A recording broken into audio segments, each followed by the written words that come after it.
এতিয়ালৈকে SIT সম্পৰ্কত মই যেটো বুজি আছো এই সৰকাৰখনৰ যেটো অকমন্যতা বিজেপি সৰকাৰখনৰ যেটো ব্যৰ্থতা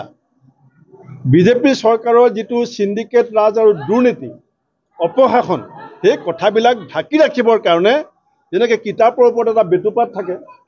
তেওঁলোকে SIT টো এটা বেতুপাত হিচাপে ব্যৱহাৰ কৰিব বিচাৰিছে 10 তাৰিখে গোটেই অসমৰ ৰাইজে ভাবিছিল যে কালি যেনেকৈ ভূমিকম্প হৈছিল তেনেকুৱা ডাঙৰ কিবা ভূমিকম্প এটা হ'ব তাৰ পিছত মুখ্যমন্ত্ৰী ডাঙৰীয়া কি ক'লে যে ৰাইজৰ আদালতত বিচাৰ হ'ব ঠিক আছে ৰাইজৰ আদালতত যি বিচাৰ হ'ব মুখ্যমন্ত্ৰীও বাদ চাওক আমিও বাদ চাওক কিন্তু আসল কথাটো হৈছে যে সৰকাৰখনৰ যিখিনি ব্যৰ্থতা আজি আপোনালোকে জানে যে অসমত 34,36,000 পঞ্জীভূত নিবনুৱা আছে এটা SITৰ কথাত এই নিবনুৱাসকলৰ ভাগ্যটো তল পৰি গ'ল আজিলৈকে চাহ শ্ৰমিকৰ মজুৰি বৃদ্ধি নহ'ল SITয়ে কথাটো তল পেলাই ৰাখিছে 6 জনগোষ্ঠীয় আন্দোলন SITয়ে তল পেলাই ৰাখিছে আপোনালোকে দেখি আছে কথাটো কি ধৰণে অত্যন্ত কৌশলগতভাৱে আসল সমস্যাবিলাকক তল পেলাই ৰাখিবৰ কাৰণে এখন ঢাল মুখ্যমন্ত্ৰীয়ে ব্যৱহাৰ কৰি আছে য'ত আমাৰ অসমৰ কিছু কিছু সংবাদ মাধ্যমো আৰু আমি কিছু ব্যক্তিও ব্যৱহৃত হৈ আছো ধন্যবাদ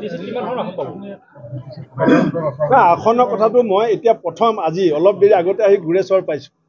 গুৰেশ্বৰত আপোনালোকে দেখিছে মোক যেটো কৈছিলে মিটিংখন এনেকুৱা হ'ব তাতকে মই মিটিংখন ভাল দেখিছো আৰু আমাৰ যিগৰাকী প্ৰাৰ্থী ভৱেন্দ্ৰনাথ স্বৰ্গীয়াৰী ডাঙৰীয়া তেওঁৰ প্ৰতি ৰাইজৰ যেটো মৰম দেখিছো গুৰেশ্বৰত মই অত্যন্ত আশাবাদী বাকি লাহে লাহে গম পাই থাকিম আপোনালোকক কৈ থাকিম চাওক বঙালীসকলৰ কাৰণে বিজেপিয়ে কি কৰিছে এখন শ্বেতপত্ৰ উলিয়াইছো বঙালীসকলৰ কাৰণে বঙালীসকলক অসমত প্ৰথম ডি ভোটাৰ বুলি কাৰ দিনত কোৱা হৈছিল AGPৰ দিনত বঙালীসকলক ডি ভোটাৰ লিষ্টত ভৰাইছিলে অসম গণ পৰিষদে